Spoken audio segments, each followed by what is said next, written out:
tumenye Bibiliya. Iki ni ikiganiro utegurirwa na Dr. Venano Makegi ukakigezwaho na Transworld Radio. Soma kandi wige Bibiliya, usobanukirwe ijambo ry'Imana.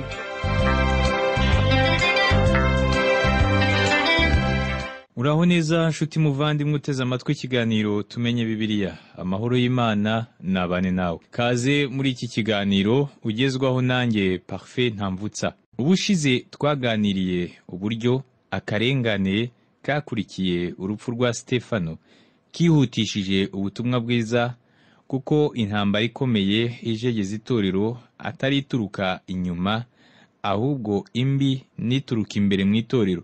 Ikindi twabonye ni ukuntu Filipo yakoreshejwe n'Imana i Samariya, benshi bagahinduka, ariko hakagira bamwe badahinduka by'ukuri ahubwo bakishushanya, barimo na Simoni w'umukonikoni. Uyu munsi rero tukaba dukomereza ku nkuru twari tugezeho y'Umunyetiyopiya wihannye abwirijwe na Filipo. Turaza gusoza tuvuga ku byerekeranye no gukizwa kwa Sawuli w'i Taruso. Nyemerera twiganirire. Turacyari mu gice cya 8 kiza no kutwinjiza mu gice cya 9 cy'igitabo cy'ibyakozwe n'intumwa. Reka duhite dukomereza aho twari tugeze ubwo twari tumaze gutangira inkuru z'Umunyetiyopiya w'inkone wihannye abwirijwe ubutumwa bwiza na Filipo. Turasoma mu byakozwe n'intumwa igice cya 8 duhere ku murongo wa 27 tugeze ku murongo wa 28. Aravuga ngo, arahaguruka aragenda.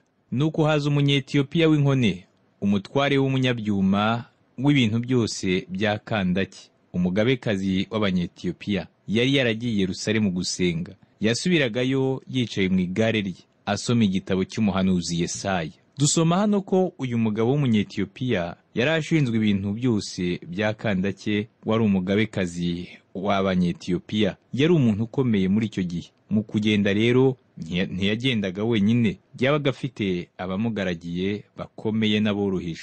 Ukuboko kumwe kwari gufashe ku igare, ukundi gufite igitabo asoma. Yari yicaye inyuma aho yabashaga kuba yitwikiriye kubera izuba. Yari afite umushoferi wagendaga neza yitonze. Yari Umunyetiyopiya, ariko yaraje Yerusalemu gusenga. Ibi bikaba bitwereka ko yari afite inkomoko ya Kiyahudi. Yari yaraje Yerusalemu nk'uko n'abandi nka we bazaga, kuko ariho bahurizwaga no gusenga baturutse imihanda yose y'aho batataniye. Kandi idini ya Kiyahudi yari idini bahawe n'Imana. Uyu rero yagendaga asoma igitabo cy'umuhanuzi Yesaya, ariko ntiyumvaga ibyo asoma icyo bisobanura. Mu byakozwe n'intumwa igice cya 8 ku murongo wa 29 haravuga ngo, umwuka abwira Filipo ati, sanga ririya gare ujyane naryo. Umwuka wera arayobora nk'uko abikora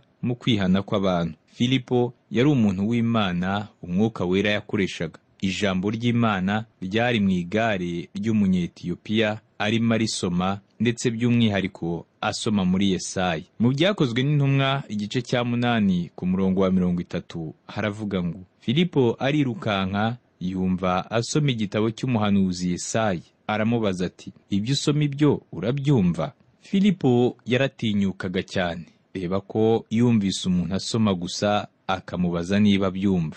Koko ntabwo Umunyetiyopiya yumvaga ibyo asoma.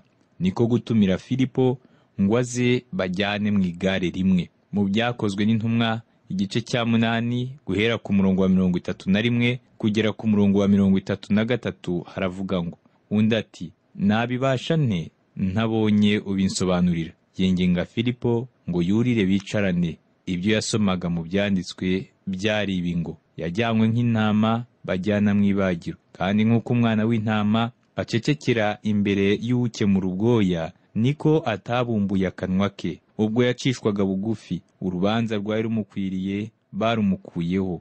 Umuryango we uzamenyekana ute ko ubugingo bwe bukuwe mu isi? Ese wamenye aho yasomaga hariho? Ni muri Yesaya igice cya 53. Yari ageze ku murongo wa 7 n'uwa 8. Binagaragara ko yari asanzwe ahasoma, kandi ko yari yabanje gusoma n'ahabanza. Haravuga ngo, yarasuzugurwaga akangwa n'abantu, yari umunyamibabaro wamenyereye intimba. Yasuzugurwaga nk'umuntu abandi bima amaso, natwe ntitumwubahe.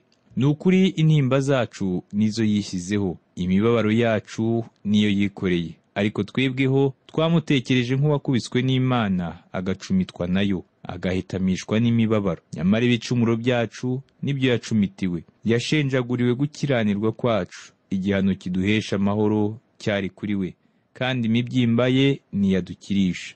Twese twayobye nk'intama zizimiye, twese twabaye intatane. Uwiteka mushyiraho gukiranirwa kwacu twese. Aya magambo yanditse mu gitabo cya Yesaya, igice cya 53, guhera ku murongo wa 3 kugera ku murongo wa 6.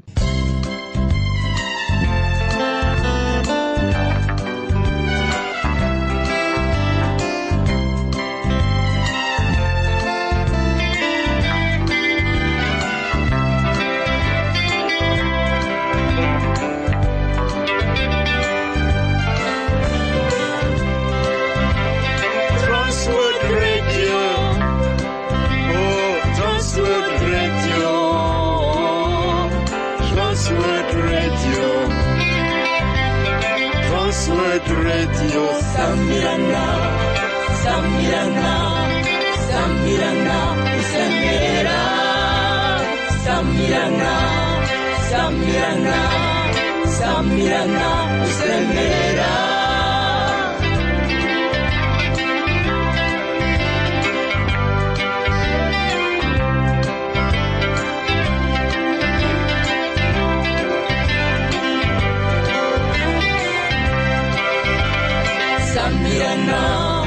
Samirana, Samirana, usemerera, Imana ihabwa icyubahiro. Samirana, Samirana, Samirana, usemerera, Imana ihabwa icyubahiro.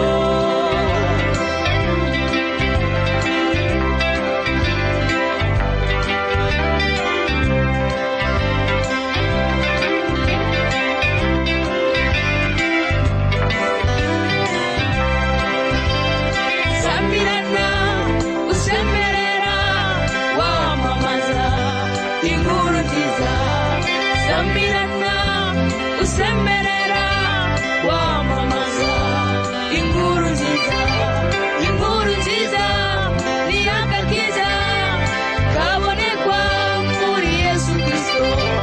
Inkuru nziza ni agakiza kabonekwa muri Yesu Kristo. Samirana, Samirana, Samirana, usemerera.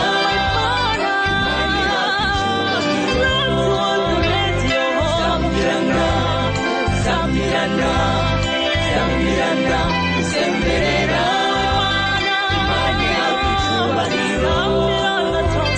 Samirana, Samirana, Samirana, usemerera, Imana ihabwa icyubahiro.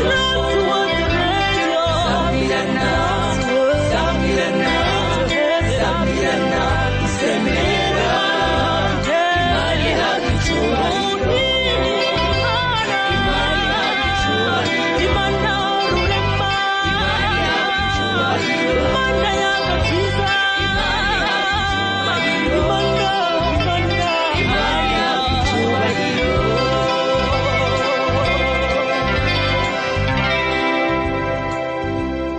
Mu byakozwe n'intumwa igice cya 8 ku murongo wa 34 haravuga ngo, iyo nkone ibaza Filipo iti, ndakwinginga mbwira, ayo magambo umuhanuzi yayavuze kuri nde? Yayivuzeho cyangwa yayavuze ku wundi? Umwuka wera azakoresha ijambo ry'Imana. Sinemera ko abantu bakwihana bumvise indirimbo gusa. Indirimbo ishobora gukora ku marangamutima y'umuntu, hanyuma bikamufasha gufata icyemezo cyo kwakira Kristo. Ariko niba ijambo ry'Imana ritarimo, ntashobora kwihana, kuko bisaba ijambo ry'Imana kugira ngo umuntu ahinduke, kandi ijambo ry'Imana mu gukizwa k'umuntu niryo ry'ingenzi. Simoni Petero Imana yakoreshaga cyane, yahinduye abantu benshi cyane. Byerekana ko ijambo ry'Imana rifite umwanya munini mu guhinduka kw'abantu. mu rwandiko rwa mbere rwa Petero igice cya mbere kuva ku murongo wa 23 kugera ku murongo wa 25 yaravuze ngo, kuko mwabyawe ubwa kabiri mutabyawe n'imbuto ibora, ahubwo mwabyawe n'imbuto itabora, mubiheshejwe n'ijambo ry'Imana rizima rihoraho. Kuko abafite imibiri bose bahwanye n'ibyatsi, ubwiza bwabo bwose bumeze nk'uburabyo bw'ibyatsi. Ibyatsi biruma, uburabyo bwabyo bugahunguka, ariko ijambo ry'Imana ryo rihoraho iteka. Kandi iri ni ijambo ry'ubutumwa bwiza mwabwirijwe. Iyo umwuka w'Imana akoresha ijambo ry'Imana, hakurikiraho iki? Aba bagabo bari bari mu igare baganira ku ijambo ry'Imana. Filipo yabwiraga iyo nkone kuri Yesu Kristo. Mu Byakozwe n'Intumwa igice cya 8 guhera ku murongo wa 36 kugera ku murongo wa 37 haravuga ngo, bakigenda mu nzira bagera ku mazi. Iyo nkone iramubaza iti, dore amazi, ikimbuza kubatizwa ni iki? Filipo arayisubiza ati, niba wizeye mu mutima wawe wose birashoboka. Nayo iti, nizeye Yesu Kristo ko ari umwana w'Imana.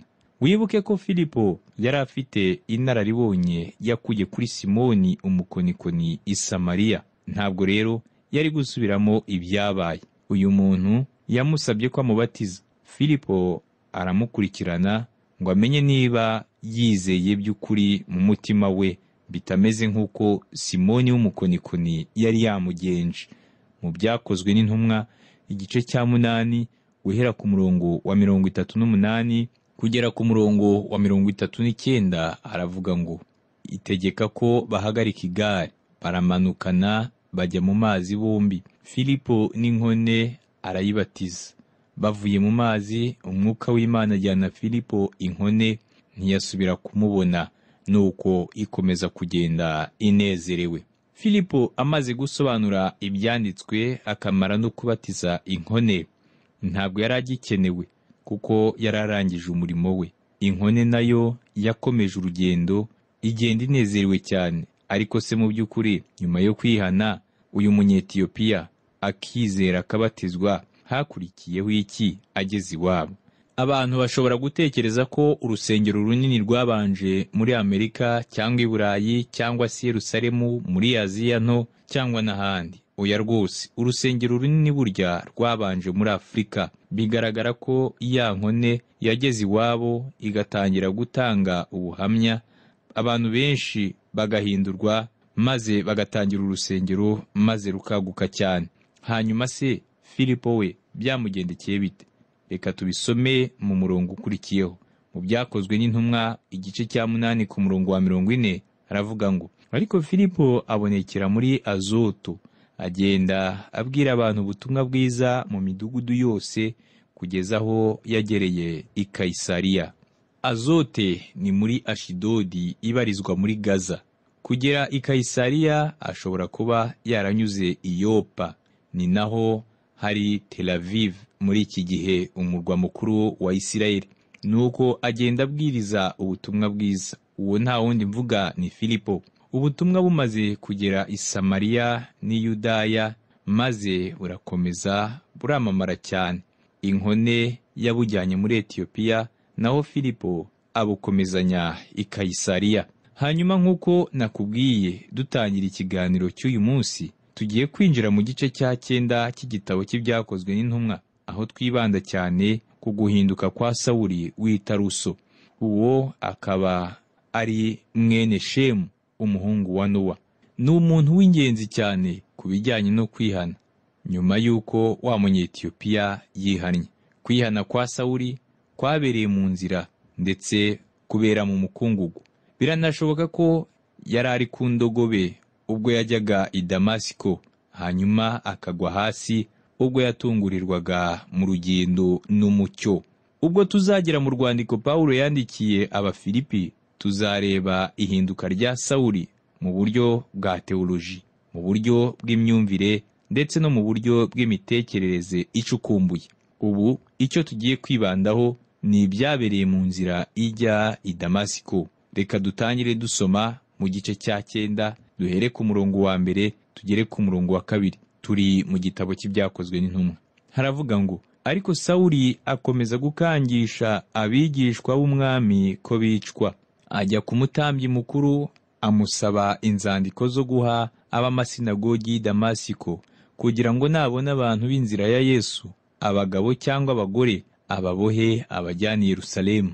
Ubwo akarengane kadukaga i Yerusalemu, itorero ryabaye nk'irisubira hasi. Cyakora intumwa ziguma i Yerusalemu, mu gihe abandi bizera bo bakwiye imishwaro bakanyanyagira hirya no hino. Twabonye ko Filipo yabonetse i Samariya no ku nkengero za Mediterane, ariko wibuke ko imbarutso yabaye urupfu rwa Stefano. Abandi bayobozi b'idini i Yerusalemu banyuzwe n'ibyabaye ku b'itorero maze baratuza, ariko Sawuli we ntiyahwema gukomeza kugira umwete wo gukurikirana abana b'Imana, kuko yangaga Yesu Kristo cyane. Yewe ntituzi niba hari undi mwanzi Yesu Kristo yaba yaragize wagejeje ku rwego rwa Sawuli. Nuko Sawuli wo ajya mu batambyi bakuru kubaka inzandiko zimuha uburenganzira bwo gukomeza gukurikirana ab'itorero. Arababwira ati, numvise ko ba bantu bari i Damasiko ariho barimo kuyobya abantu, none ndashaka kujya gukomeza kubakurikirana. Intego ye yari ugutsembaho abo mu itorero bose.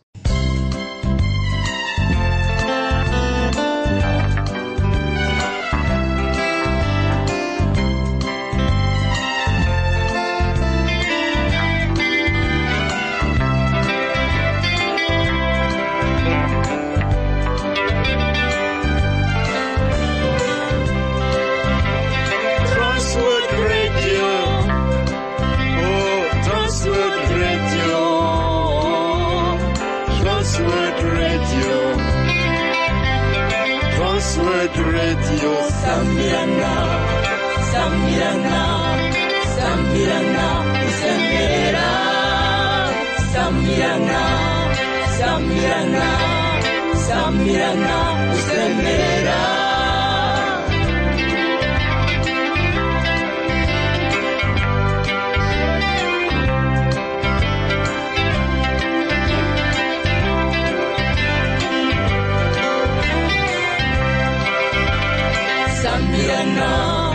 Sambirana, Sambirana, usemerera, Imana ihabwa icyubahiro.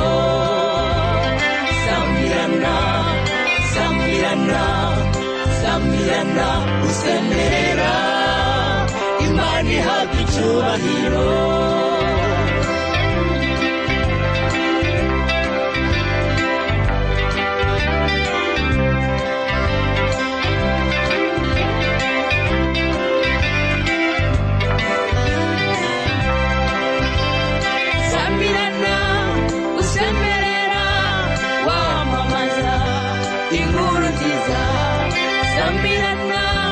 Usemerera wamamaza inkuru nziza, inkuru nziza ni agakiza kabonekwa muri Yesu Kristo. Inkuru nziza ni agakiza kabonekwa muri Yesu Kristo. Sambirana, Sambirana, Sambirana, usemerera.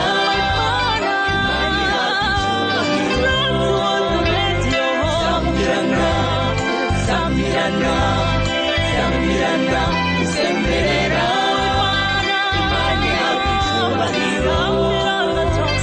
Sambirana, Sambirana, Sambirana, usemerera, Imana ihabwa icyubahiro. Sambirana, Sambirana, Sambirana, usemerera, Imana ihabwa icyubahiro. Imana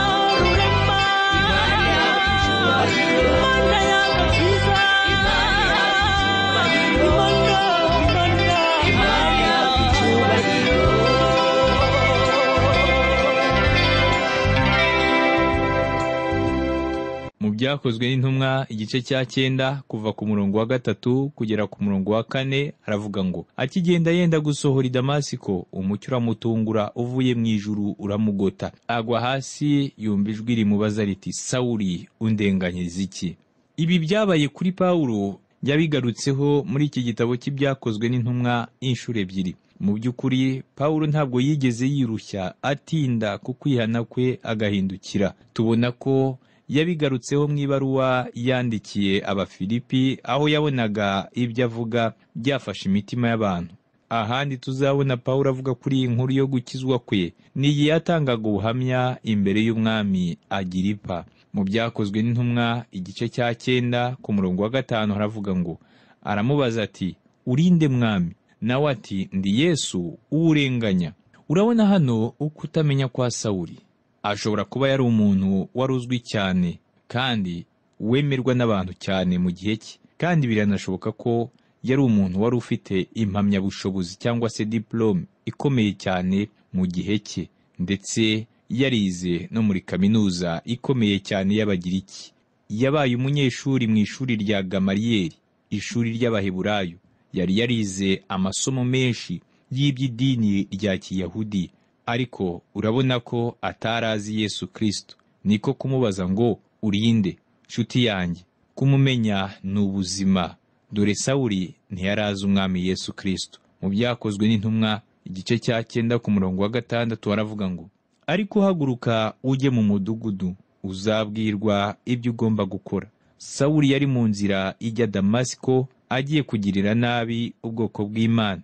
Nyamara nubwo yangaga cyane Yesu, amucakiriye mu nzira akamubwira ati, undenganyiriza iki? Yaramusubije ati, mwami. Arangije abaza icyo ashaka ko akora kubwe. Ibi byerekana ko yahise agira ubushake bwo kumvira uwo mwami wari umubonekeye. Mu by'ukuri yahise ahinduka mu buryo bwuzuye. Ijambo ry'Imana mu butumwa bwiza bwa Matayo igice cya 7 ku murongo wa 20 iravuga ngo, muzabamenyera ku mbuto zabo. Tugarutse mu byakozwe n'intumwa igice cya 9 ku murongo wa 7 haravuga ngo, abagabo bajyanye nawe bahagarara badakoma, kuko bumvise iryo jwi batagize umuntu babona. Abantu bari kumwe na Sawuli byarabayobeye. Bumvaga ijwi ariko ntihagire umuntu babona. Ntabwo basobanukiwe ibyabaga kuri mugenzi wabo. Nta wabashaga kugira icyo abona, maze bituma bumirwa baraceceka. Nitugera mu gice cya 22 n'igice cya 26 muri iki gitabo cy'ibyakozwe n'intumwa, tuzabigarukaho cyane. Mu byakozwe n'intumwa igice cya 9 guhera ku murongo wa 8 kugera ku murongo wa 9 haravuga ngo, Sawuli arabyuka, arambuye amaso, ntiyagira icyo areba. Baramurandata, bamujyana i Damasiko. Amarayo 3 atareba, atarya kandi atanywa. Uyu mugabo yahumishijwe n'umucyo yabonye, ndetse ibyo byaramuyobeye, arashoberwa kurusha undi muntu wese. Abantu bamwe barishima bakitera hejuru iyo bakijijwe, ariko Sawuli w'i Taruso we siko byamugendekeye, ahubwo ibye byaramuyobeye rwose. Iyo tuza kumusanga i Damasiko muri iriya minsi 3, tuba twaramubajije icyo yabaye, nawe akadusubiza ati, nanjye simbizi, ariko agiye kubimenya vuba rwose. Mu byakozwe n'intumwa igice cya 9 guhera ku murongo wa 10 kugera ku murongo wa 12 haravuga ngo, i Damasiko hari umwigisha witwaga Ananiya. Umwami Yesu aramubonekera, aramuhamagara ati, Ananiya. Nawe ati, karame mwami. Umwami aramubwira ati, haguruka ujye mu nzira yitwa igororotse, ushakire mu nzu ya Yuda umuntu witwa Sawuli w'i Taruso, kuko ubu ngubu asenga. Kandi nawe abonye mwiyerekwa umuntu witwa Ananiya yinjira, amurambikaho ibiganza kugira ngo ahumuke. Hano Sawuli w'i Taruso, umuntu wari ugezweho,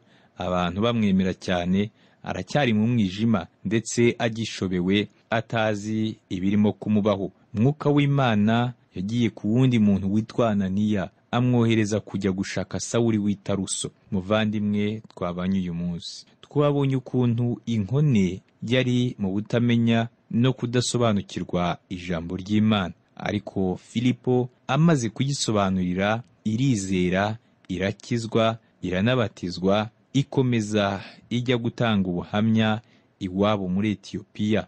Sawuli we yagize umwete wo kurenganya ab'itorero, ndetse ubwo abandi banyedini bakomeye banyuzwe n'ibyabaye i Yerusalemu byakurikiye n'iyicwa rya Sitefano, Sawuli we ntiyigeze anyurwa, ahubwo yakomeje gukurikirana n'abatataniye hirya no hino.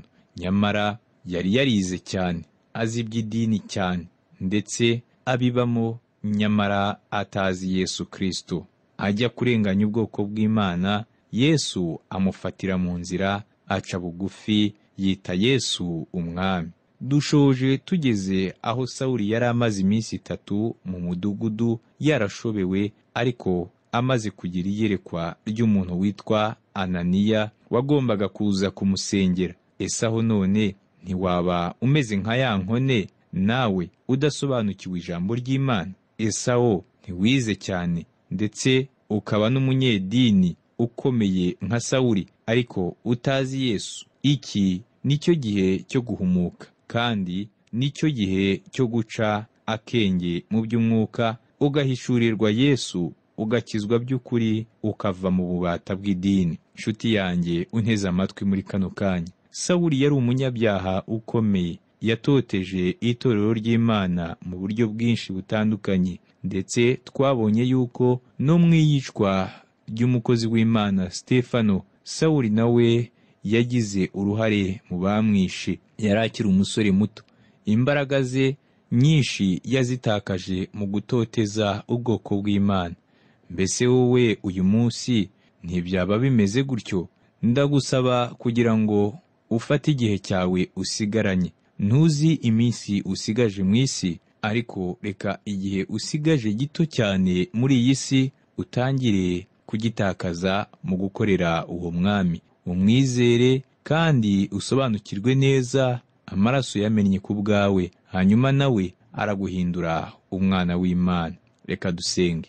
Ndagushimiye Mwami Yesu ko twese twari babi nka Sawuli, ariko ukadukiza, ukatuvana mu businzi, ubusambanyi, ubwicanyi, ubugome n'ubuhemu. Uyu munsi tukaba turi ibyaremwe bishya. Birashoboka ko uyu muvandimwe wanteze amatwi akiri kwivuruguta mu byaha, ariko ndagusabye Mwami ngo amenye neza ko ari wowe mukiza we, kandi guhera uyu munsi akwizere. Kubwa Yesu Kristo umwami wacu, amen.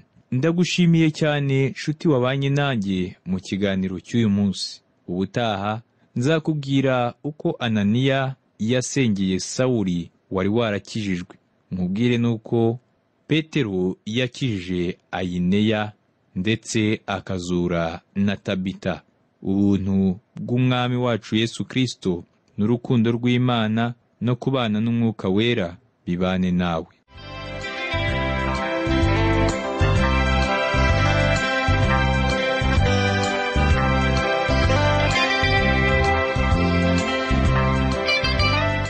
Icyo cyari ikiganiro tumenye Bibiliya. Niba wifuza kugira icyo ubaza, kudutera inkunga cyangwa ushaka kuduha ubuhamya, ushobora guhamagara cyangwa kohereza ubutumwa bugufi kuri telefoni igendanwa. Inomero ni 07 81 27 90 18. Ushobora kandi kutwandikira kuri page yacu ya Facebook yitwa Tumenye Bibiliya, cyangwa kuri email yitwa umucyo@yahoo.fr. Imana iguhe umugisha.